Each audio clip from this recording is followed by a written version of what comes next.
Elon Musk Bangla অপছন্দ করেন। হঠাৎ কি হলো?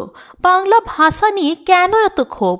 সম্প্রতি ইলন মাস্কের কুনজরে পড়েছে বাংলা ভাষা। পূর্ব লন্ডনের হোয়াইট চ্যাপেল টিউব স্টেশনে বাংলার অস্তিত্ব নিয়ে তিনি হলেন বিরক্ত। তাহলে কি এবার ইলন ট্রাম্পের পথে হাঁটছেন? চলুন জানি নো দাইসেলফ 360-তে। বিষয়টি শুরু হয় যুক্তরাষ্ট্রের রাজধানী লন্ডনের একটি মেট্রো স্টেশনের সাইনবোর্ড থেকে। হোয়াইট চ্যাপেল নামের এই মেট্রো স্টেশনে ইংরেজির পাশাপাশি সাইনবোর্ডের বাংলা লেখা রয়েছে, যেটি হচ্ছে স্টেশনের নাম, যা নিয়েও ঘটেছে বিপত্তি।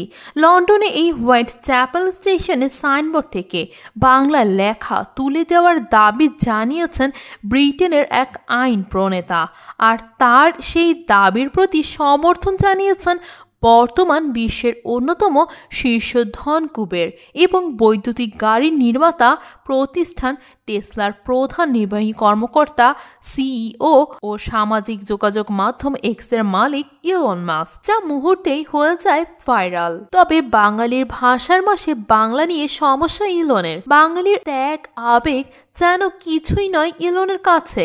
পূর্ব লন্ডনের এই এলাকায় বাংলাদেশের বিপুল সংখ্যক নাগরিক বাস করে। তাই প্রশ্ন উঠেছে, ট্রাম্প আর ইলন কি একই পথে হাঁটছেন?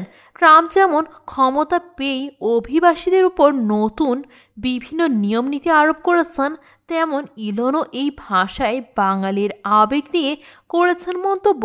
যেখানে 52-এর ভাষা আন্দোলনের ভিত আন্তর্জাতিক মাতৃভাষা দিবস থেকে ঘোষণা করা হয়, আর ভাষার জন্য এই এক দেশ যারা জীবন দিয়েছেন। তো দর্শক, আপনার কি মতামত? ইলন মাস্ক যা বলছেন সেটি কি আসলে যুক্তিসঙ্গত? আপনারা কি মনে করছেন? আমাদের কমেন্ট করে জানান।